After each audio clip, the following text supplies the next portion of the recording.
He laughed when I walked into the courthouse alone. Not loudly. Not enough for the bailiff to notice. Just a short, confident laugh under his breath, the kind someone makes when they're absolutely sure the story is already over. I noticed it immediately, because when you walk into a place like that by yourself, you notice everything. The echo of your own footsteps. The way conversations soften when you pass. The looks people don't bother hiding because they assume you won't matter long enough to remember them. I was early. Too early. The hallway outside the courtroom smelled like old paper and disinfectant. The kind of smell that tells you 1,000 endings have already happened there, quietly, without applause or witnesses. I sat on one of the wooden benches and folded my hands in my lap, forcing myself not to fidget. Across the room, he was already there, relaxed, leaning back, one arm stretched along the bench behind him like he belonged there. He didn't come alone. Before we continue, if stories like this pull you in, you're in the right place. This is Bridal Confessions, where weddings, love, and betrayal are never as simple as they seem. Subscribe to the channel if this kind of story is your thing. It helps us keep telling them. Now, let's continue. His attorney sat beside him, flipping through a folder that looked thick enough to crush whatever dignity I had left. They spoke in low voices, confident voices, the kind that don't bother checking who might overhear. Every few seconds, his attorney glanced in my direction. Not with curiosity, with assessment. Like someone mentally organizing things into categories: relevant, irrelevant, temporary problem. I was clearly in the last one. People assume that when a marriage ends, the hard part is emotional.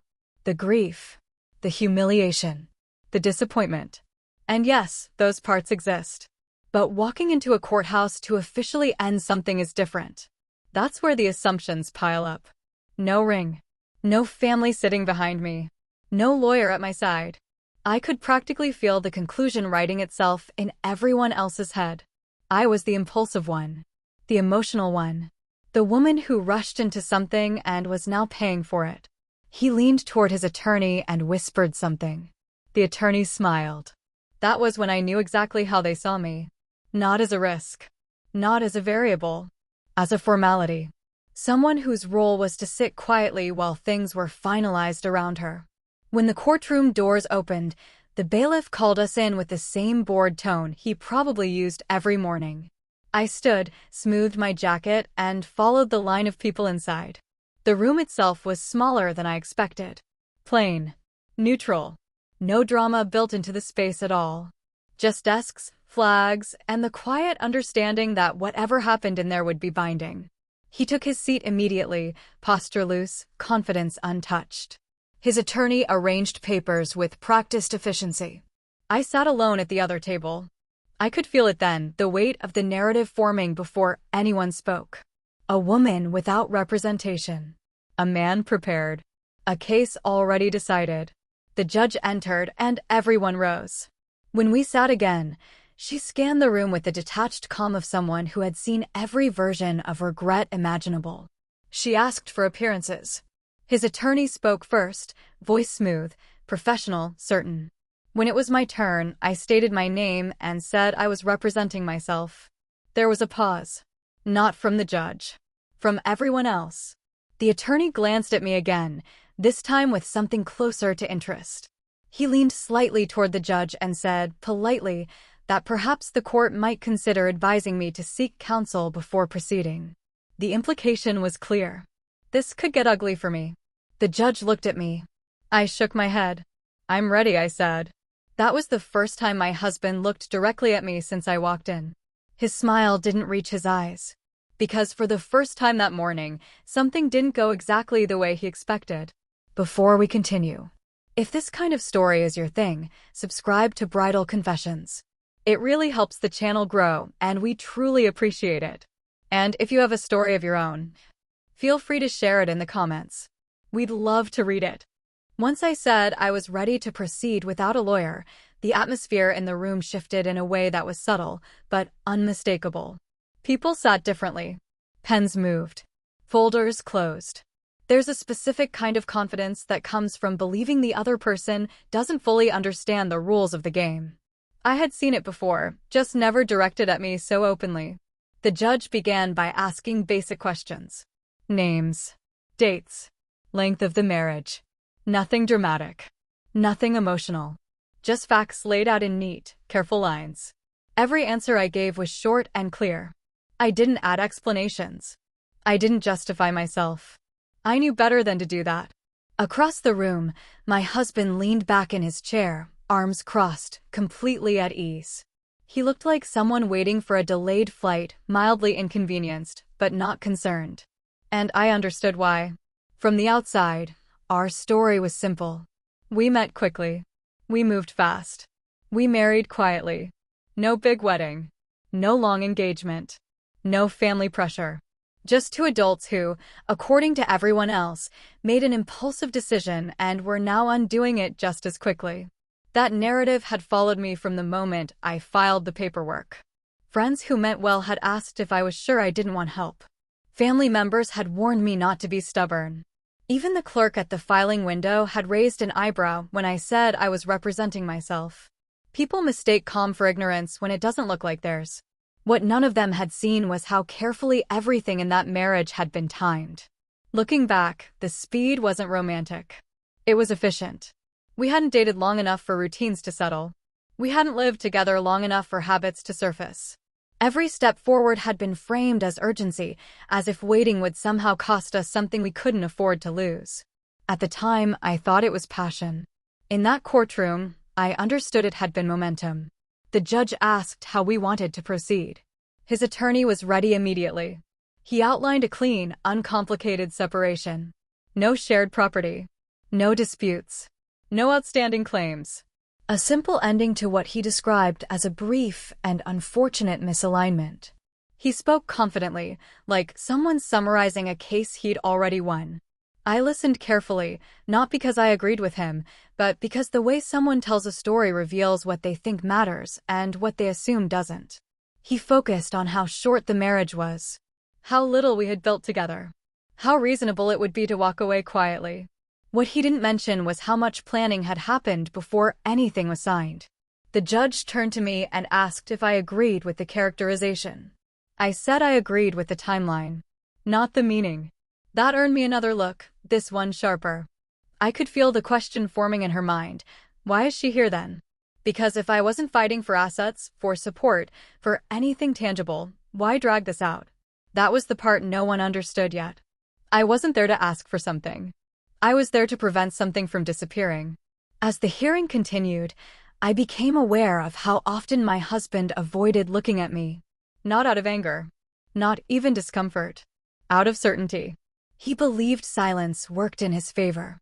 That if I didn't speak too much, didn't push back, didn't dramatize anything, the process would move along and close behind us like a door locking itself. And maybe, for most people, that would have been true. But there's a difference between letting go and being erased. The judge asked if there were any matters either party wished to raise before proceeding. His attorney said no. All eyes shifted to me. That moment, that pause, was heavier than anything else so far. I remember thinking how strange it was that this was the part everyone was waiting for. Not the marriage. Not the ending. My reaction. I looked down at the folder in front of me. Not thick. Not dramatic. Just enough to matter. And for the first time since I'd walked into that building, I felt something close to control. Not because I was about to reveal anything, but because I knew exactly when not to. I have information, I said carefully, that I believe the court should be aware of before making any determinations. I didn't elaborate. I didn't explain.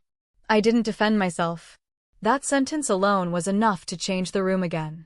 The judge nodded slowly and told me we would proceed methodically. My husband exhaled, a sound that wasn't quite a sigh, but wasn't relaxed either. It was the first crack.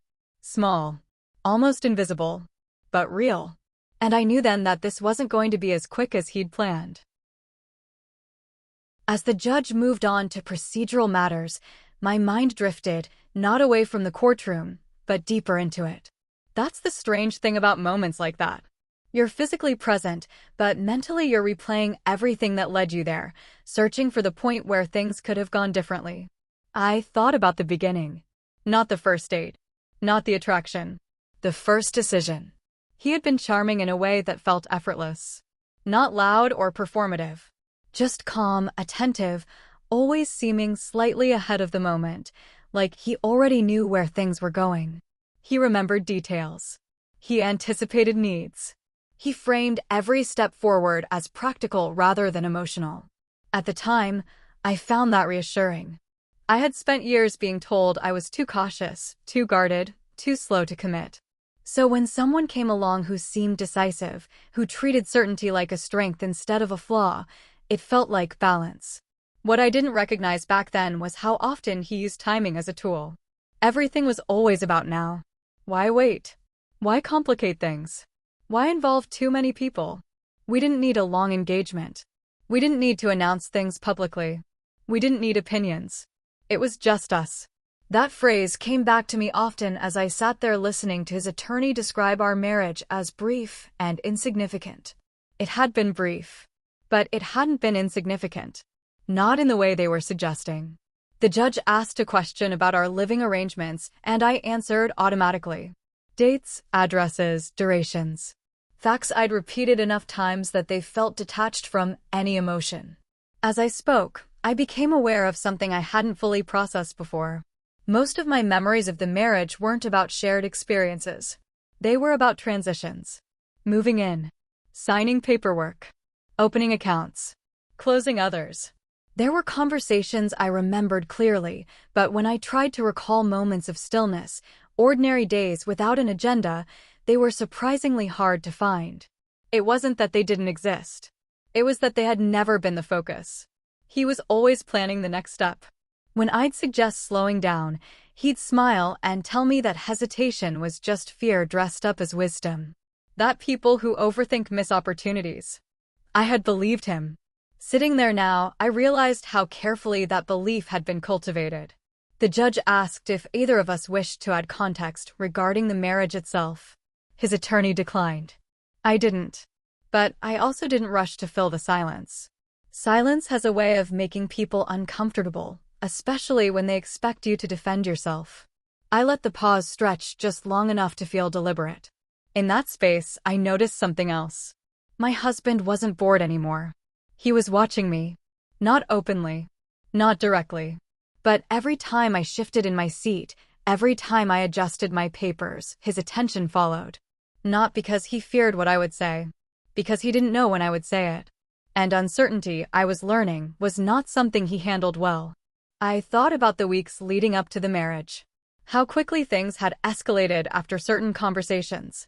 How often urgency appeared right after hesitation. Whenever I expressed doubt, something would happen to push us forward. A problem that required unity. A situation that made delay feel irresponsible. I had interpreted that as life intervening. Now, it looked more like choreography. The judge reviewed documents quietly while the clerk typed. That sound, steady, rhythmic, anchored me in the present. I wasn't there to rewrite the past. I was there to make sure it wasn't misrepresented. There was a difference. People assume that when a woman walks into a courthouse alone, she's either reckless or desperate. What they don't consider is preparation. I hadn't arrived empty-handed. I'd arrived selective. There were things I could have said already. Details I could have shared. But timing mattered. I watched as the judge flipped through the file, her expression neutral but attentive. This wasn't about shocking anyone. It was about allowing the truth to surface at its own pace. Because rushed revelations look emotional. Measured ones look intentional. And I needed to be intentional. As the hearing progressed, I noticed how often the language used about me was passive. Things had happened to me. Decisions had been mutual. Outcomes were unfortunate. That framing wasn't accidental. It softened responsibility. It turned planning into coincidence. I corrected nothing aloud. Instead, I made a note. If this was going to unfold the way I suspected, clarity would matter more than volume.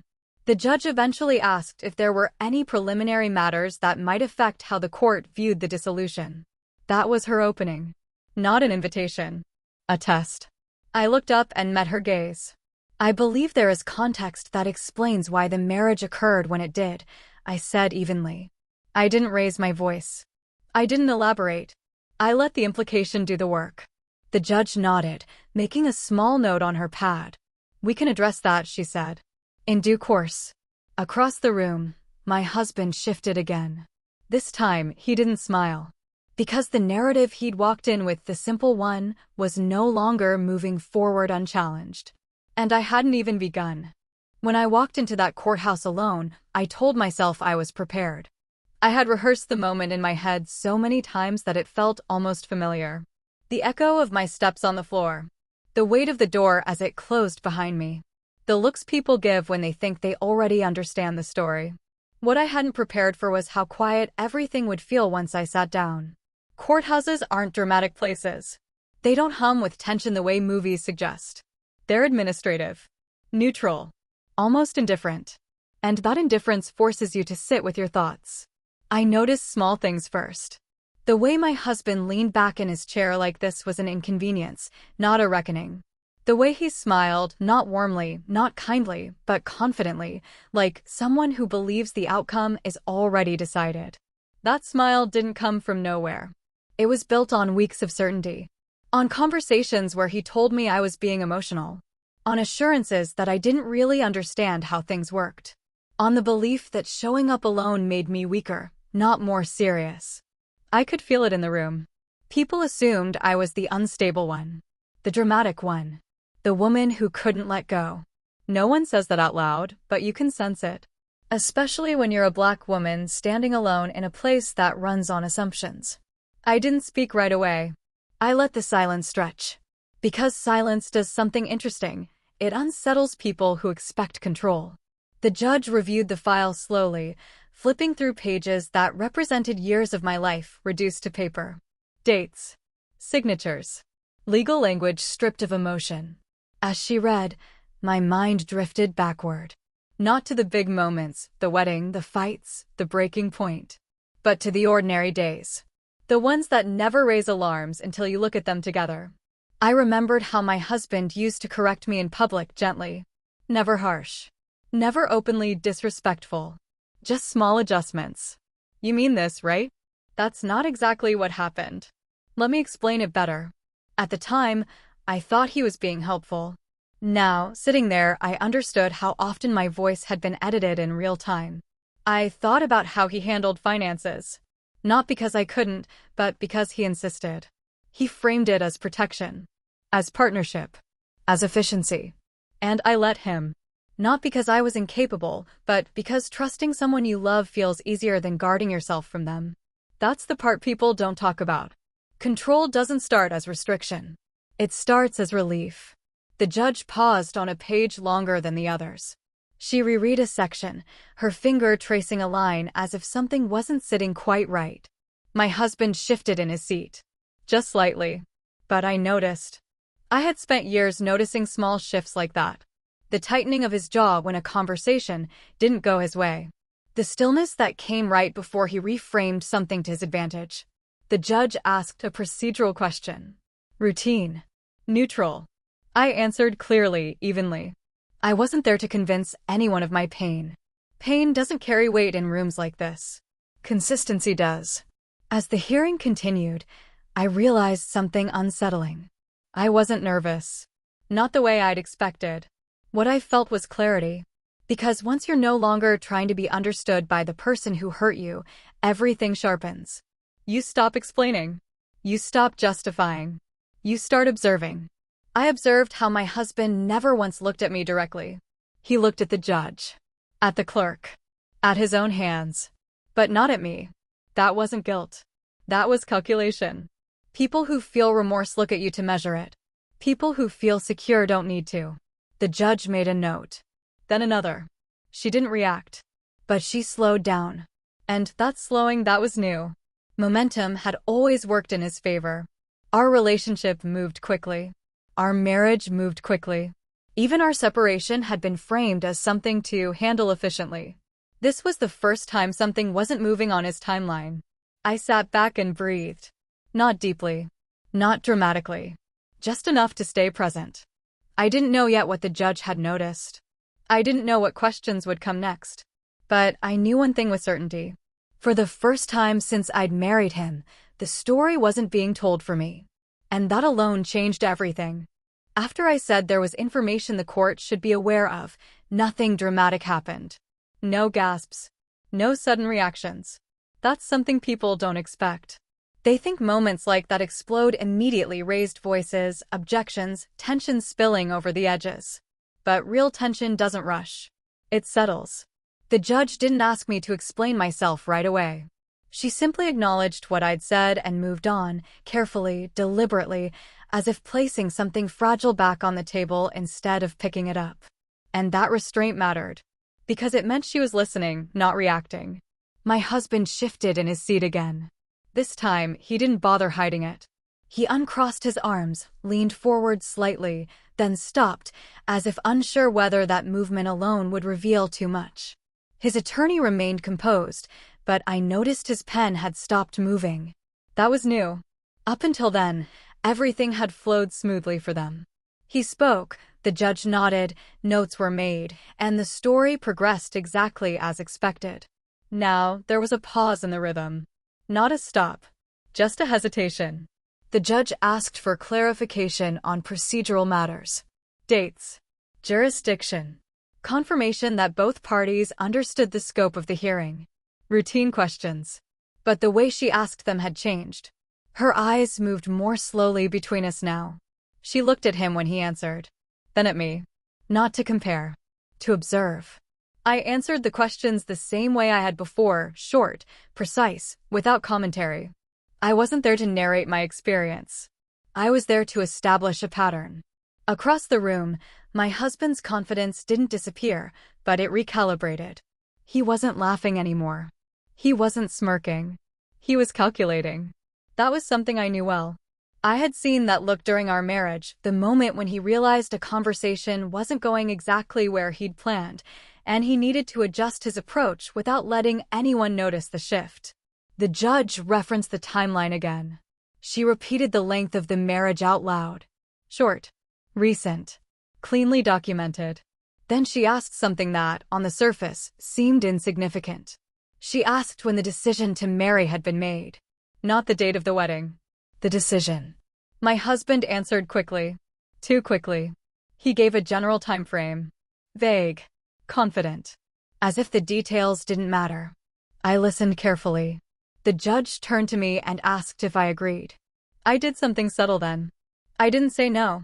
I said, not exactly. That phrase landed heavier than a direct contradiction. Because not exactly invites examination instead of conflict.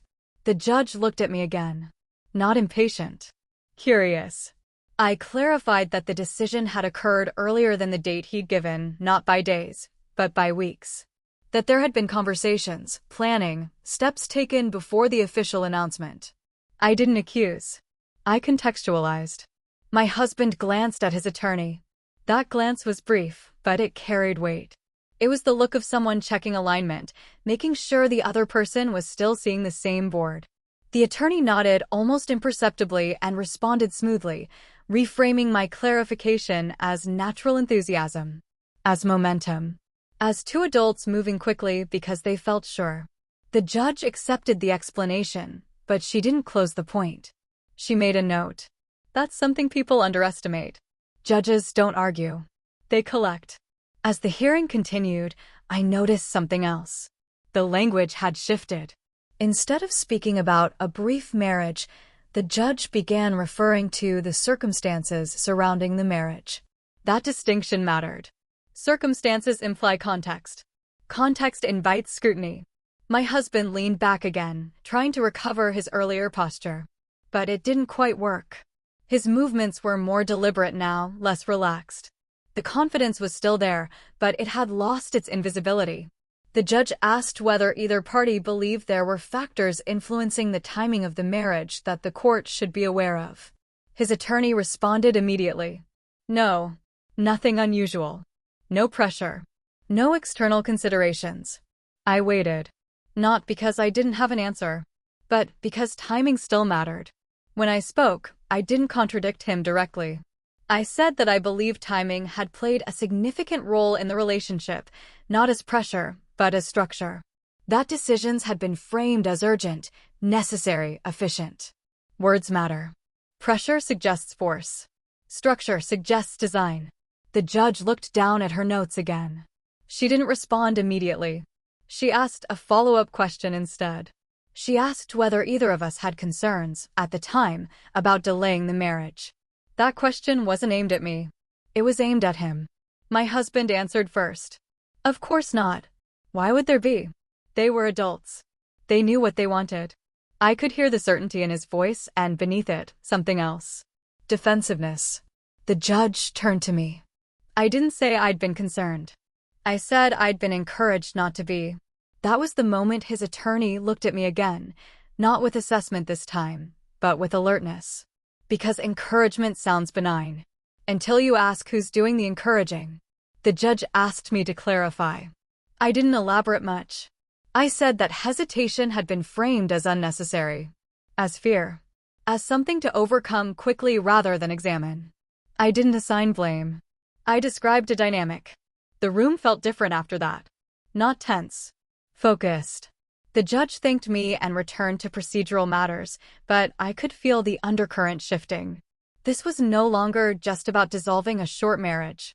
It was about understanding how it had come to exist so efficiently, and whether that efficiency had served both parties equally. My husband sat very still now. Stillness can be a form of control, but it can also be containment. The judge eventually said we would pause briefly before continuing. Not a recess. Not a break. A pause.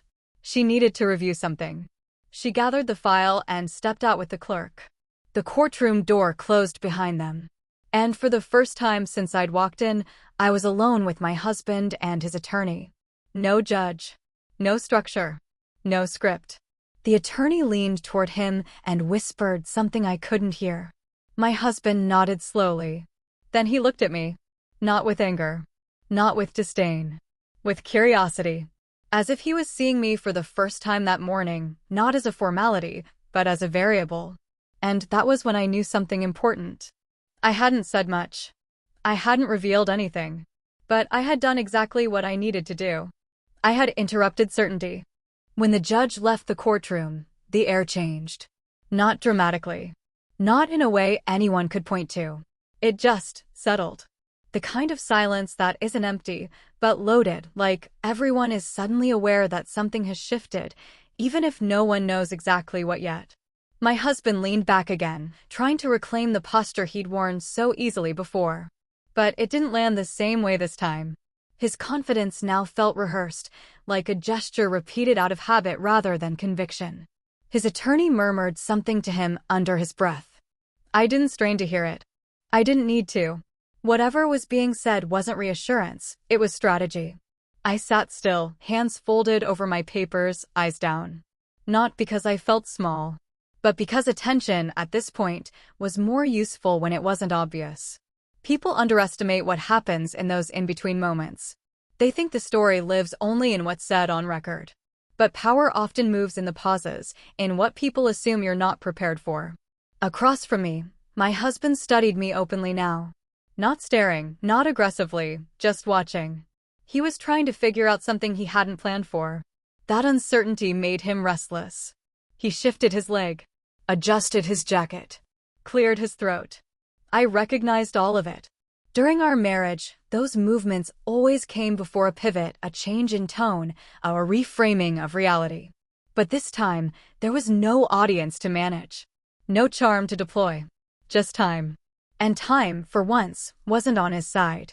The attorney finally broke the silence, speaking in a voice carefully calibrated to sound casual. He asked whether I'd like to reconsider proceeding without representation. It was framed as concern, as courtesy, as professional advice. I looked up at him slowly, then back down at my papers before answering. I'm comfortable with my choice, I said. Nothing more. That response ended the conversation. Not because it was defiant, but because it didn't invite negotiation. My husband exhaled through his nose, a sharp breath that wasn't quite irritation, but wasn't calm either. He said nothing. That, too, was a change. The door opened again, and the judge returned with the clerk. Both took their seats without ceremony, the file placed back on the desk with careful precision. The hearing resumed. The judge began by summarizing where we were. She restated the procedural posture, the requests on record, the lack of contested assets. But the way she spoke had shifted. Her language was slower now, more deliberate. She referenced the circumstances surrounding the formation of the marriage again, not in passing, but as a category worth acknowledging. My husband's attorney nodded politely, expression neutral. But I noticed his jaw tighten. The judge asked a series of clarifying questions. Not accusatory, not leading, just precise. Questions about timing, about preparation, about whether either party felt rushed, not pressured, but rushed. That distinction mattered. My husband answered confidently at first, repeating versions of what had already been said. But repetition, I was learning, can sound like certainty, until it doesn't. When the judge asked me the same questions, I mirrored his brevity. But I didn't mirror his framing. Where he spoke in conclusions, I spoke in sequences. I didn't say, we decided. I said, we discussed. We planned. We prepared. The difference was subtle, but it stacked. The judge listened. She didn't interrupt. She didn't challenge. She let the contrast exist. Then she did something unexpected. She asked for the file again. Not to review the dissolution request. To review the earlier paperwork. The marriage documentation. The clerk handed it over. My husband's attorney straightened in his chair. This wasn't panic. It was alertness. The judge flipped through pages quietly, her eyes scanning signatures, dates, attachments. The room felt very still. I didn't look up. I knew better than to watch her face too closely. Reading into expressions too early is how you lose control of your own. Instead, I focused on breathing evenly. On staying present. On remembering why I was there. I wasn't trying to undo the marriage. That part was already decided. I was there because something about how it had been formed, how quickly, how cleanly, deserved to be seen accurately. The judge paused on one page.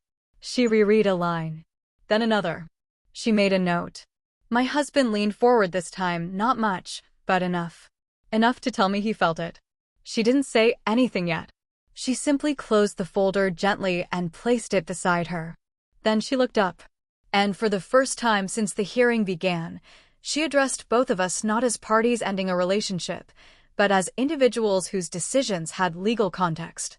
She said she wanted to ask a few questions before moving forward.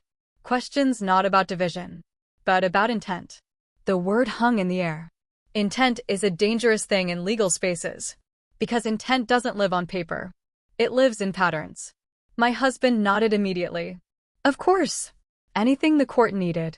His confidence had returned, but thinner now. More brittle. The judge turned to me first. She asked whether, at any point, I had felt that delaying the marriage would have caused harm, financial, legal, or otherwise. I answered honestly. I said that harm had been implied, not stated outright. That certain opportunities had been framed as time-sensitive. That waiting had been described as risky. I didn't accuse. I explained. The judge nodded slowly. Then she turned to my husband and asked the same question. He hesitated. Just long enough to matter. He answered that there had been considerations. Practical ones. Things that made efficiency appealing. The judge asked him to clarify. He did. But something in his explanation didn't land the way he expected. Because practicality, when examined closely, can start to look like pressure. And pressure, when stripped of emotion, becomes leverage. The judge made another note. The clerk typed steadily. The sound filled the room. I could feel the story reordering itself, not dramatically, not loudly, but structurally. What had begun as a simple dissolution was becoming something else. Not a trial. Not an accusation.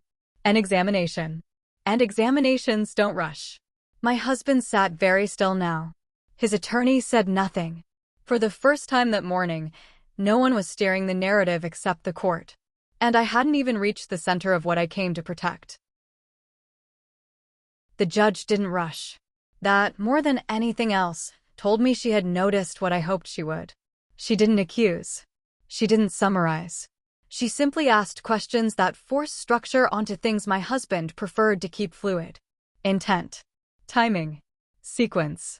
Those words don't sound dangerous on their own. But together, they turn a story inside out. The clerk continued typing, the sound steady and unbroken, as if recording something that could no longer be undone once it existed in writing. My husband cleared his throat. He asked if the court could clarify where this line of questioning was heading. His tone was polite, controlled, respectful. But underneath it, there was something else. Urgency. The judge looked at him calmly and said she was still gathering context before proceeding. Context. That word again. It was becoming clear that the court no longer saw this as a simple administrative conclusion. Something about the efficiency of our marriage and its equally efficient ending had raised a question worth answering. The judge returned to the timeline. She asked about specific dates. Not just when documents were signed, but when conversations had happened. When decisions had been discussed privately. When plans had shifted from hypothetical to concrete. My husband answered carefully now. He no longer rushed. But careful answers have their own weight. They suggest someone is choosing what not to say. When it was my turn, I stayed consistent. I didn't contradict him directly. I layered. I described how conversations would escalate after moments of hesitation. How delays were framed as mischances. How waiting was never neutral, it always carried consequences. The judge listened without interruption. She wasn't reacting emotionally. She was mapping. At one point, she asked whether either of us had sought independent advice before marrying. Financial. Legal. Otherwise. My husband answered immediately. No. There hadn't been a need. They trusted each other. I said that trust had been encouraged over consultation. That involving others had been described as unnecessary, even disruptive. Again, I didn't accuse. I described a pattern. The judge paused. She looked down at the file again.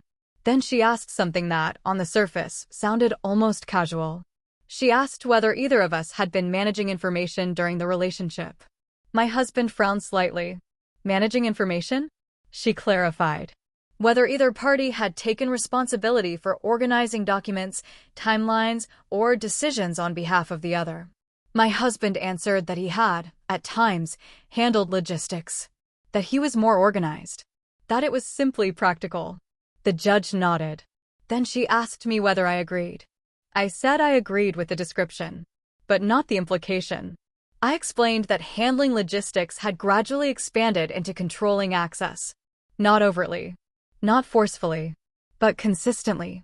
I said I often didn't see documents until after decisions had already been framed as complete. The room was quiet again. Not tense. Attentive.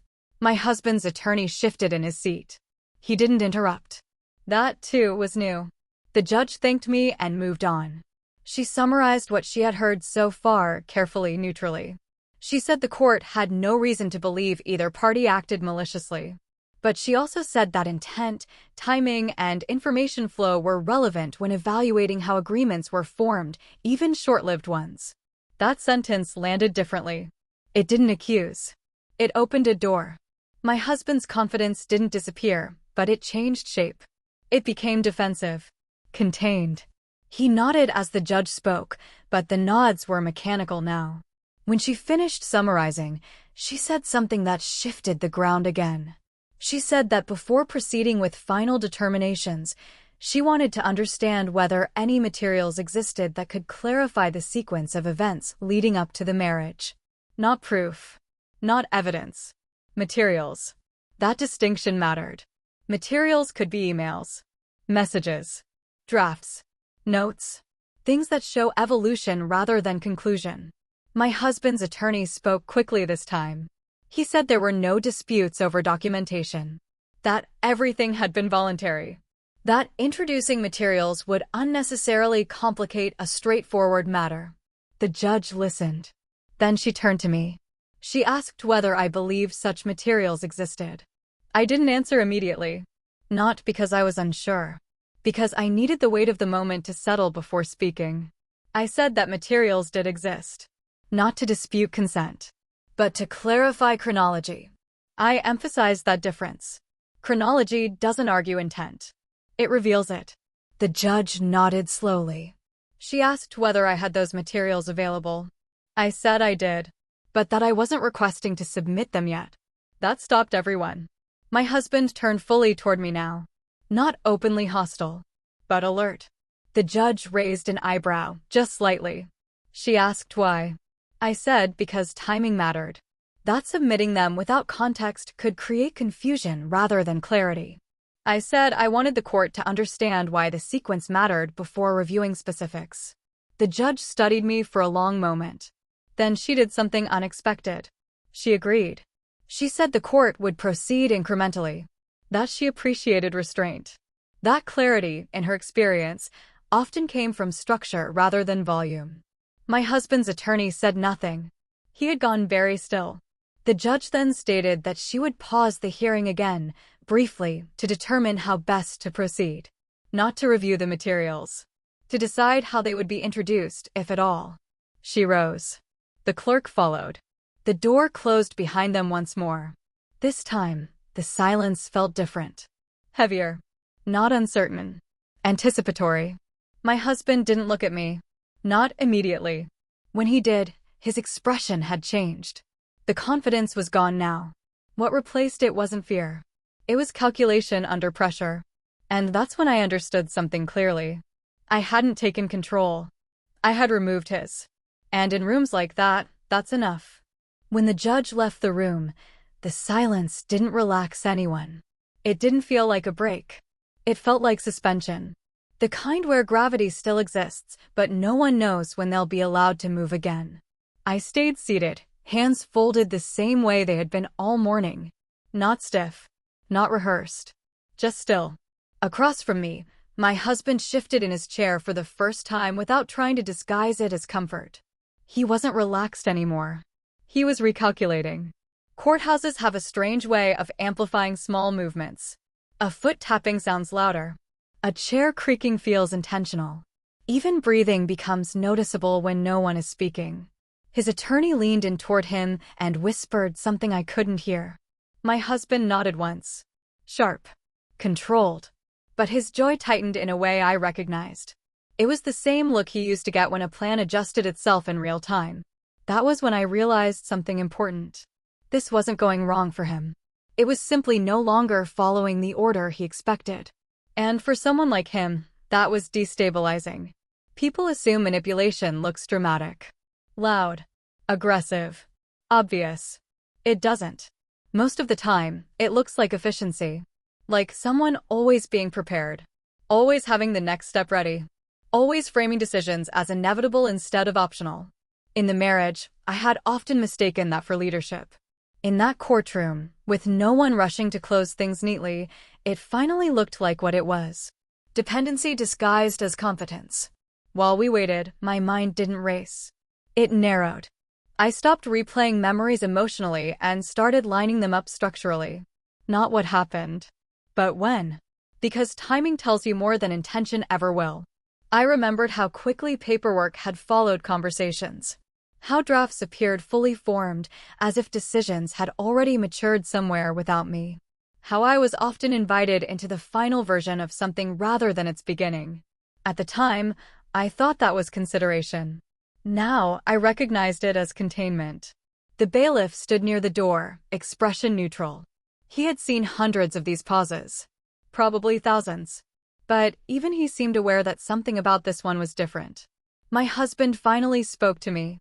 Not loudly. Not emotionally. Just enough to be heard. He asked what I was trying to do. Not why. What? The distinction mattered. It wasn't a plea for understanding. It was an attempt to reframe. I didn't answer immediately. Not to punish him. But because answering would have returned the exchange to familiar ground, explanation, justification, reassurance. I wasn't there to reassure him anymore. I said I wasn't trying to do anything. I said I was letting the process move at the pace it required. That answer didn't satisfy him. It wasn't supposed to. He pressed again, this time suggesting that prolonging things would only make it harder for both of us. That people would start asking questions. That things didn't need to become complicated. There it was. The appeal to simplicity. The same argument he had used over and over when something threatened to slow him down. I told him that complexity doesn't appear when someone speaks. It appears when something has been skipped. He didn't respond. His attorney shifted again, whispering something else. This time, my husband shook his head. A small shake, but decisive. He was choosing a different tactic. When the judge returned, the room reassembled itself. Everyone stood. Everyone sat. The ritual resumed. But the tone was no longer procedural. It was investigative, not in the legal sense, but in the structural one. The judge explained that she had reviewed the file again during the pause. Not deeply. Not conclusively. Just enough to understand that the marriage, while short, had been dense with administrative decisions. She said that density, in itself, wasn't problematic. But it was relevant. She asked whether either party objected to proceeding in stages rather than completing the dissolution that morning. My husband's attorney responded quickly. He said his client preferred resolution. That dragging matters out would benefit no one. That there were no disputes requiring extended consideration. The judge nodded, then looked at me. She asked for my position. I said I agreed that resolution was the goal, but not at the expense of accuracy. I said that concluding something quickly doesn't make it clean. It just makes it closed. And those aren't the same. She didn't react immediately. She wrote something down. Then she said the court would not finalize the dissolution that day. Not because of conflict, but because clarity hadn't been fully established. She explained that when one party appears without representation and raises questions about process rather than outcome, the court has a responsibility to ensure the record reflects how agreements were formed, not just that they existed. That sentence landed hard. My husband inhaled sharply. His attorney objected politely, formally, stating that nothing presented so far suggested coercion or misconduct. The judge agreed. She said she wasn't suggesting either. She was suggesting incompleteness. That distinction mattered more than anyone expected. She then outlined the next step. She asked me to prepare a structured summary of events leading up to the marriage. Not emotional reflections. Not accusations. A timeline, including dates, documents, and points of decision. She said the court would review that before determining how or whether additional materials should be introduced. She turned to my husband and said he would have the opportunity to respond in kind. Equal structure. Equal weight. The room felt tighter suddenly. Not hostile. Just compressed. My husband nodded. But this time, the nod wasn't agreement. It was acknowledgement of a shift he hadn't planned for. The judge scheduled a continuation. Not far out. Soon enough to maintain momentum. Far enough to allow preparation. She closed the session. The gavel came down softly, but definitively. And, just like that, the story everyone thought was ending, didn't. As we stood to leave, my husband finally looked unsettled. Not angry. Not betrayed. Uncertain. He asked again, quietly, why I hadn't just let it end. This time I answered. I told him because endings matter most when they look simple. Because simplicity is where things disappear. I walked out before he could respond. The hallway felt different on the way out. Not lighter. Clearer. I wasn't relieved. I wasn't triumphant. I was aligned. For the first time since I'd walked into that courthouse alone, the narrative was no longer being written around me. It was waiting for me. And I hadn't even begun to fill in the margins yet. The days between hearings moved differently than I expected. Not slower. Sharper. When something unresolved sits in front of you, time doesn't stretch, it narrows. Every hour feels allocated. Every thought becomes directional. I didn't rush to write the timeline the judge had requested. Not because I was unprepared. Because rushing would have flattened it. What she asked for wasn't a story. It was a structure. So I started the way I always did when something mattered, by removing emotion first. Dates went on the page before meaning did. The first meeting. The first conversation about living together. The first mention of marriage, not as a feeling, but as an option. I noticed immediately how often legal or financial discussions appeared early. Much earlier than they typically do in relationships that are still discovering themselves. There were emails I hadn't reread in months. Messages that felt benign at the time, but now read differently when placed next to one another. Not alarming. Consistent. That was the word that kept returning. Consistency doesn't always mean honesty. Sometimes it means rehearsal. As I mapped things out, I became aware of how often decisions had been presented to me as solutions to problems I hadn't fully recognized yet. We should combine accounts. It'll be easier. We should sign this now, rates are changing. We should do it quietly, less pressure that way. Each sentence made sense on its own. Together, they formed a pattern. What struck me most wasn't what he had said. It was when. Every push forward came after a moment of hesitation on my part. Every acceleration followed a pause I hadn't yet processed. At the time, I had assumed he was helping me move past doubt. Now, it felt more like doubt had been inconvenient. By the second day, I had something resembling what the judge asked for. Not proof. Alignment. I submitted it without commentary. No cover letter. No emotional framing. Just the timeline. Then I waited. Waiting, I discovered, was harder than the courthouse. Because silence outside a courtroom isn't neutral. It echoes differently. I received a message from my husband 2 days later. Not angry. Concerned. He said he didn't understand why I was doing this. That it felt unnecessary. That people were starting to ask questions. I didn't respond. Not because I wanted to punish him, but because every version of an answer pulled us back into old roles. Him framing. Me explaining. I wasn't stepping into that again. The court scheduled the continuation sooner than expected. That alone told me something. When I arrived this time, the hallway didn't feel unfamiliar. It felt procedural. I noticed my husband immediately. He was there early again. But the posture was different. Less relaxed. His attorney wasn't flipping through pages casually anymore. He was reviewing something closely, pen moving with intent. They had read the timeline. I could tell. When we entered the courtroom, the tone wasn't adversarial. It was analytical. The judge opened by summarizing what she had reviewed. She didn't quote anything.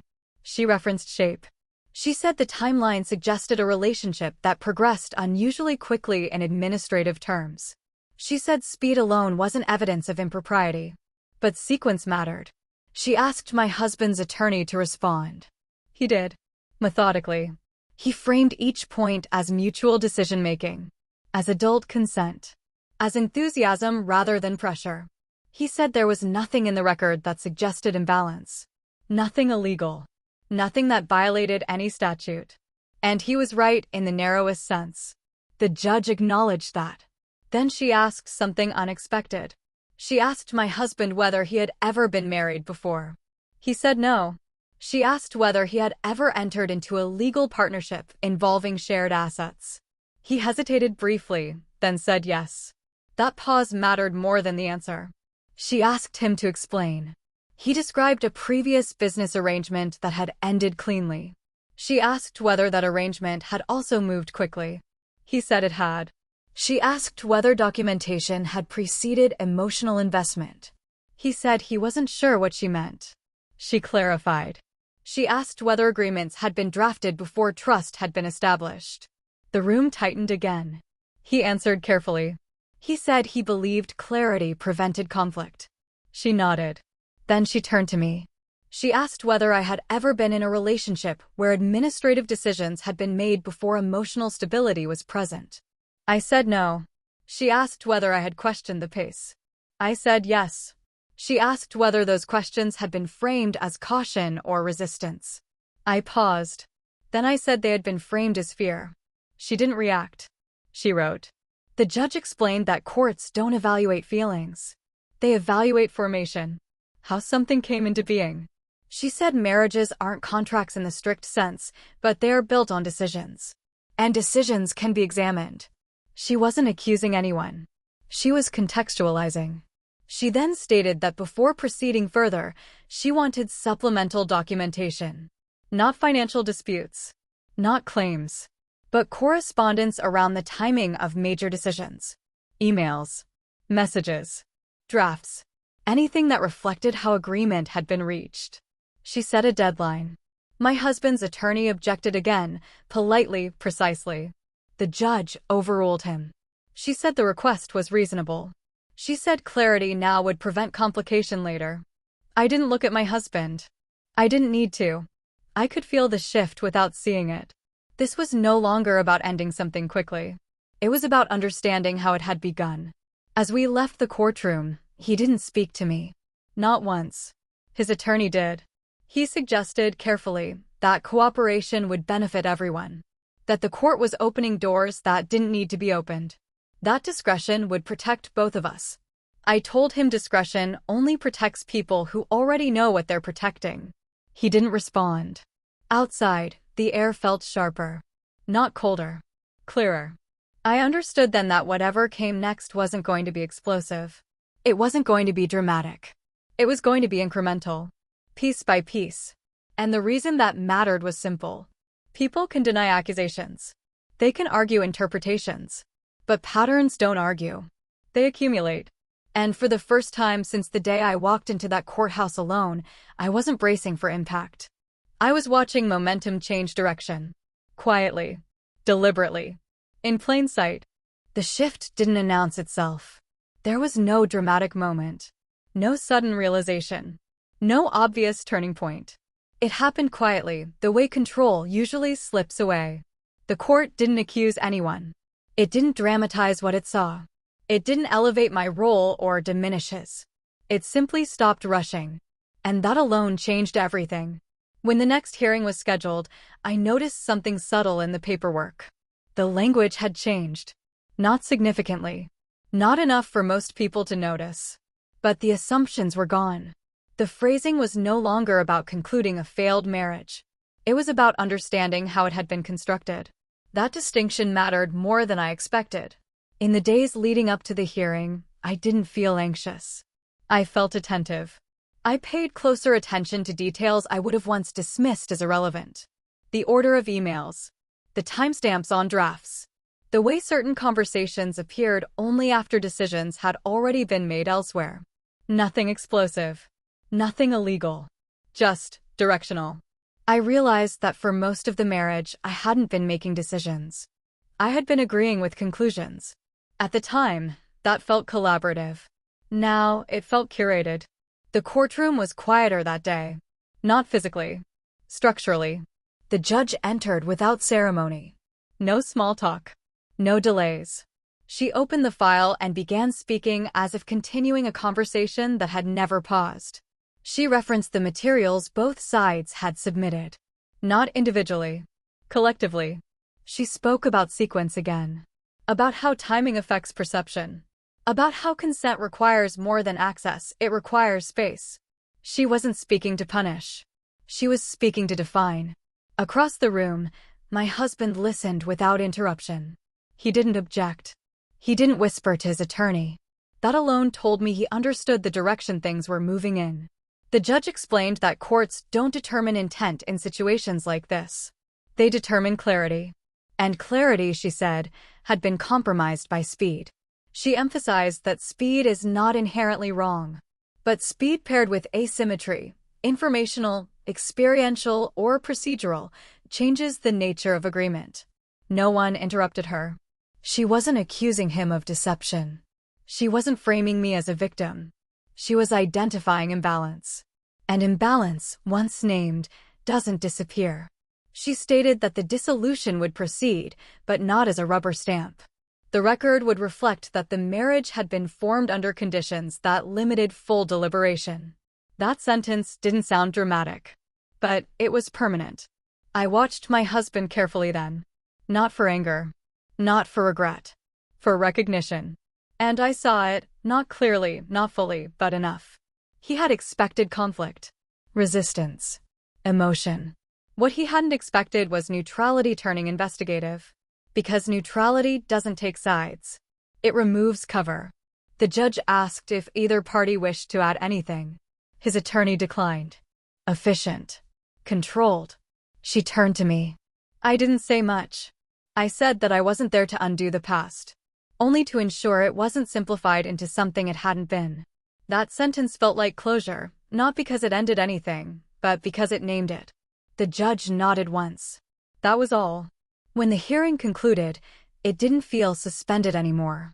It felt directed. Outside the courtroom, people passed us without looking. The same hallway. The same smell of disinfectant and paper. But I noticed something different. He didn't walk ahead of me this time. He didn't fall behind either. He matched my pace. Not intentionally. Instinctively. That, more than anything else, told me the dynamic had shifted. He didn't speak. Neither did I. Some conversations don't need to happen to be over. By the time we reached the exit, I understood something I hadn't when I first walked into that building alone. Control doesn't vanish when it's confronted. It dissolves when it's observed long enough to lose urgency. And urgency had always been his strongest ally. The courthouse didn't feel symbolic when I left it for the last time. It felt ordinary. That surprised me. I had expected something heavier, relief, maybe, or exhaustion. Some clear emotional marker that would tell me the story had ended. But there was nothing like that. Just air. Movement. People walking past with their own lives already in progress. I didn't feel victorious. I didn't feel wronged. I didn't even feel particularly changed. What I felt was precise. For a long time after, I kept thinking about that first moment, the quiet laugh I heard when I walked into the courtroom alone. Not because it hurt, because of what it assumed. It assumed that silence meant absence. That lack of spectacle meant lack of preparation. That walking alone meant arriving empty-handed. People make those assumptions all the time. They confuse noise with strength, speed with certainty, confidence with control. What I learned is that control doesn't announce itself.